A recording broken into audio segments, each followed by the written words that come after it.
Welcome back for another deep dive. This time, we're going to be exploring a novel set in pre-Civil War America, James, by Percival Everett. Sounds fascinating. Yeah, and we've got some great excerpts from the book that a listener sent in. I gotta say, I'm already hooked. I can imagine. Pre-Civil War America, so much to unpack there. Exactly. It's a fictional story about a slave named, James. And I think what we're going to do today is try to pull out some key insights, maybe some memorable moments, and hopefully some thought-provoking questions. I like it. A deep dive to James. Let's do it.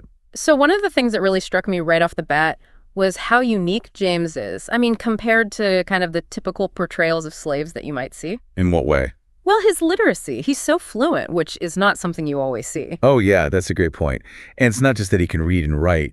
It's how he uses language, like a tool almost, a form of resistance even. Yes, exactly. And you see that in the way he teaches those language lessons to the other slave children. Right, like he's giving them a way to navigate the white world, subvert expectations even. For sure. And then there's that part where he's, having this internal monologue about the curse of Ham, that whole biblical justification for slavery. Oh, wow. Yeah. That's heavy stuff. It is. And his ability to, think critically about it, question authority, it's pretty remarkable for a slave in that time period. Absolutely. You don't often see that kind of intellectual depth and critical thinking given to characters like James. Mm-hmm. It really makes you question all those justifications that were used to support such a horrific system. Totally. And then, of course, there's the escape. Ah, yes. That's where things get really interesting. Tell me about that. Well, James, he gets wind that he's about to be sold to New Orleans. Uh-oh. Yeah. And obviously that means separation from his family, so he, comes up with this plan to escape. I bet it was a daring one. What did he do? He fakes his own death. Whoa. That's pretty clever. Right. He ends up finding refuge on Jackson Island, and he's got to be resourceful to survive out in the wilderness. I can only imagine. It really underscores just how far people were willing to go, the risks they were forced to take to protect themselves and their families. And then there's this whole other layer to the story, these surreal dream sequences where he's having these conversations with historical figures. Like who? Well, Voltaire, for one, and John Locke. No way! That's not what I was expecting. I know, right? It's wild, and it adds this whole other dimension to the story because you're getting these different philosophical and historical perspectives woven into James's narrative. So, what's the vibe with those conversations? I'm so curious. Well, with Voltaire, it's interesting because he was an abolitionist, right?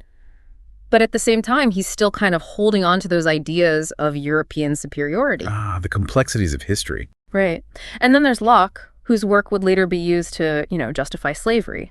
And in the dream, he's sort of foreshadowing that. It really makes you think. And speaking of complex, we got to talk about James's relationship with Huck. Oh, yeah, I was wondering about that. They're pretty unique dynamic, right? It is. I mean, it starts as this unlikely friendship, a bond that transcends racial boundaries, which is not something you see every day, especially in this setting. For sure. And Huck, he's young. He probably starts out pretty naive about the realities of slavery. Totally. But then as their journey progresses, you see him becoming more and more aware of the horrors of it all through his experiences with James. And then there's that big reveal. Oh, tell me you're talking about James being Huck's father. Yes, that was a total bombshell. It completely reframes their entire dynamic, and it adds this whole other layer to that exploration of identity. Like, what does it mean to be a father and a son when society dictates that you can't even acknowledge that bond? So much to unpack there. Absolutely. And it speaks to that larger question of what it means to be a person, to have your identity defined or denied by the system you're born into. And speaking of systems, there's another part I wanted to bring up. James's encounter with the Virginia minstrels. Oh, yeah, the minstrel show. Didn't see that one coming. Right. It's a whole other level of irony because here you have this runaway slave participating in this form of entertainment that's basically dehumanizing and mocking Black people. Yeah, that's heavy. The exaggerated portrayals, the whole blackface thing, it's uncomfortable to even think about. But I guess it was pretty common back then. It was. And Everett uses it so brilliantly to critique how racism can permeate even seemingly harmless forms of entertainment. It makes you question, what does true freedom even look like when your identity is being distorted and exploited like that? And that brings us to, I think, the core of what this novel's all about. Oh, geez. Identity, freedom, and resistance. Big themes. Huge. And James, he's grappling with these things constantly. Like, what does it even mean to be free in a society that's literally built on the foundation of slavery? Right. You can escape physically, but how do you escape mentally? How do you define yourself when the world is constantly telling you who you are and who you're allowed to be? And the way he resists is fascinating. Sometimes it's subtle, like the way he uses language, his intellectual pursuits. But then there are those moments of outright defiance. Like his escape, obviously. Yeah. And those confrontations with authority. Exactly. And the book doesn't shy away from showing just how harsh that world was.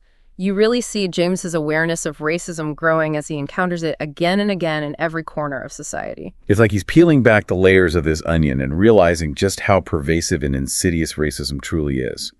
And it makes you, as a reader, confront those uncomfortable truths too. Like, where do we see those same systems of oppression at play today? And how can we dismantle them? Absolutely. And through it all, you see James's determination to find his own meaning, his own version of freedom, despite all the obstacles. It really speaks to the resilience of the human spirit, the enduring desire for liberation and self-determination. Couldn't have said it better myself. And let's not forget about the humor. Everett manages to find these moments of humor, even in the darkest of situations. Oh, yeah. Like that scene where James and Huck are on this wrecked steamboat and Huck's like fantasizing about finding a genie lamp. I remember that. It's funny, right? But it also highlights their different realities. Exactly.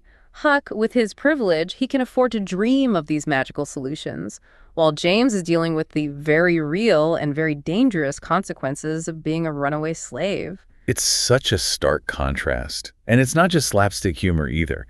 There's a sharp wit to Everett's writing that really turns the tables on all those racist assumptions and makes you, as the reader, question your own biases. Totally. It's like he's saying, let's laugh at this ridiculousness, but let's also not forget the very real harm it's inflicting. And that brings us back to that whole minstrel show episode. It's hilarious in a way, but also deeply unsettling. Oh, for sure. The whole thing's so over the top, those exaggerated portrayals, those songs. But it reveals this harsh truth about how Black people were viewed and treated, and the audience is just eating it up. They're laughing, clapping along, totally oblivious to the harm they're perpetuating. It's a powerful critique of how insidious racism can be, how it can hide in plain sight, disguised as entertainment. And the fact that James is actually talented at singing, that just adds another layer of complexity. Right. He's got this great voice, but it's being exploited in this dehumanizing way. And again, Everett doesn't give us any easy answers. He just leaves us with these uncomfortable questions about agency and the limited choices someone in James's position would have had. Yeah, it's thought-provoking. It makes you wonder, is it resistance to excel within a system designed to demean you? Or is it just playing into the hands of the oppressor? It's a tough one. But it's not all about James. We also get these glimpses into the lives of other slaves. Like who? Well, there's Easter, he's the blacksmith, and Sammy, this young girl who escapes with James. Each of them adds a layer of depth and nuance to the whole narrative. They each have their own unique way of coping with the horrors of slavery. Like Easter, he seems resigned to his fate. But there's a kind of quiet wisdom to him. And Sammy, she's so young and full of fear, but you also see this determination to survive. Exactly. And their stories, they remind us that even in the darkest of times, there's still hope. And there's this scene where James teaches Sammy to read. He uses those books that he saved from the steamboat. It's a small act of defiance, but it's so powerful. Like he's reclaiming part of their humanity that's been denied. And it makes you think about the transformative power of education. Imagine what could have happened if more slaves had access to knowledge and critical thinking. Yeah, what a different world it could have been. And then there's that heartbreaking moment when James returns home and his wife and daughter, they've been sold. Oh man, that's devastating. Just a stark reminder of the constant threat of separation and loss that hung over slave families. And even in that moment of despair, James, he doesn't give up. He sets out to find his family, which means starting this whole new, even more dangerous journey. Wow, that's powerful. It really highlights the lengths a parent will go to protect their child. It does. But it also raises the question for me, what does it mean to be free when your loved ones are still enslaved? That's a deep one. It gets at that interconnectedness of our lives and the responsibility we have to fight for the freedom of others, even when our own freedom is at stake. And throughout the whole story, James's voice, his perspective, it shines through. You can't help but root for him. It's more than just a physical journey. It's an internal one, too. He's wrestling with questions of identity, faith, his place in the world. He's challenging those narratives that society tries to impose on him. And he's forcing us to confront some uncomfortable truths about our history. And that's what makes James such a compelling read. It's a story that stays with you long after you finish it. It makes you think differently about the world and your place in it. I'm with you on that. So much to unpack, like his encounters with those historical figures, his questioning of their philosophies, and that whole minstrel show thing. It's both hilarious and disturbing at the same time. Right. It's Everett's brilliance shining through. He makes you laugh, he makes you think, he makes you uncomfortable. Yeah. And ultimately, he leaves you wanting more. Definitely a lot more to discuss. But for now, we're going to take a quick break. Sounds good to me. We'll be right back to continue our deep dive into James. All right, we're back and ready to dive even deeper into James. We were just talking about how James uses language as a tool, almost as a weapon against those trying to silence him. Right. It's like he's taking back control. He's refusing to be defined by the limitations that society tries to put on him. Exactly. And it's not just about speaking proper English or whatever. It's about him finding his own voice, expressing his own thoughts and experiences, which is not always easy, especially when you're living in a world that's constantly telling you to stay silent. And his writing, it's not always pretty, There's anger there, pain, frustration.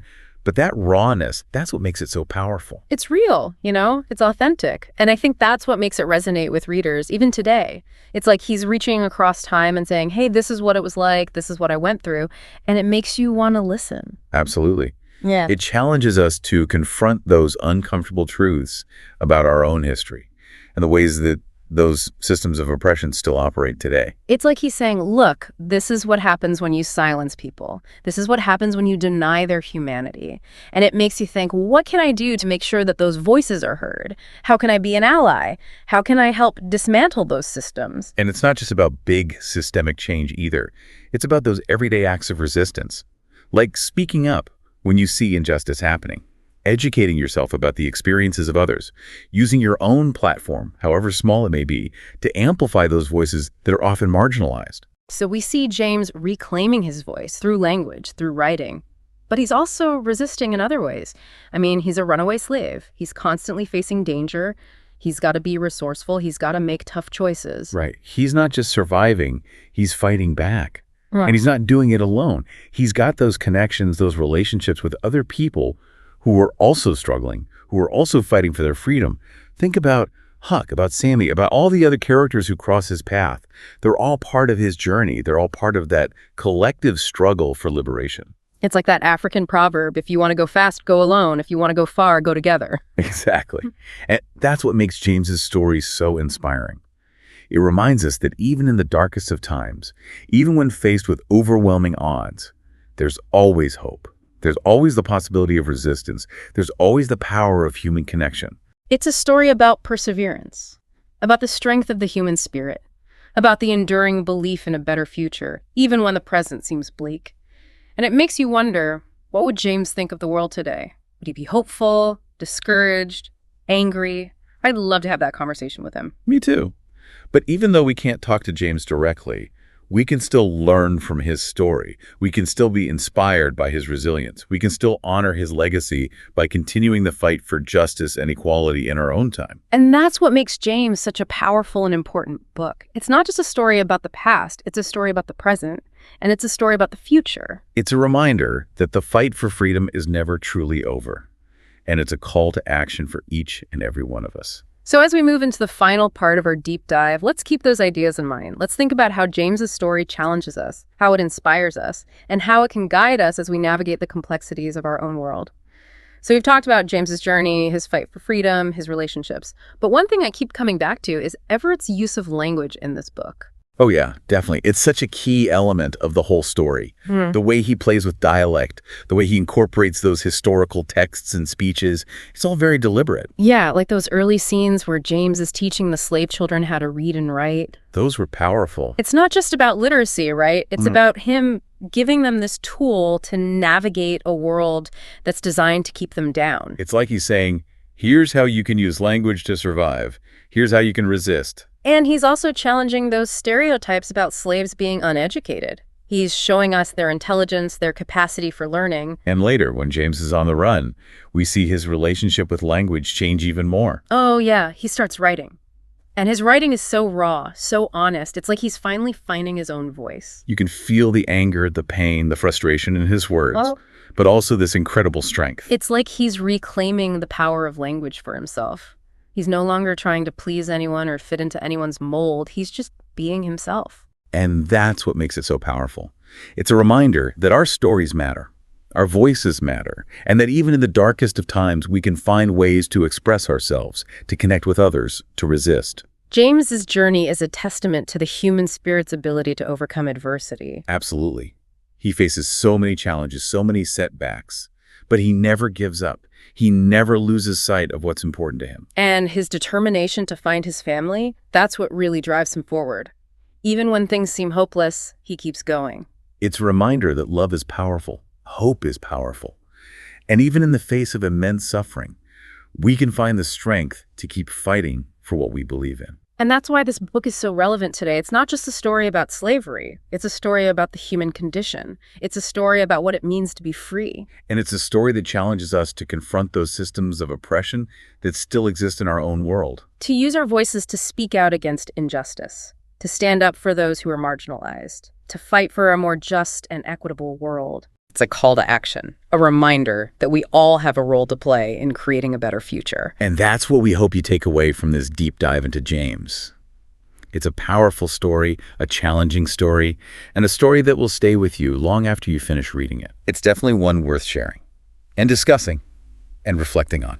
So, thank you for joining us on this journey. And until next time, keep diving deep.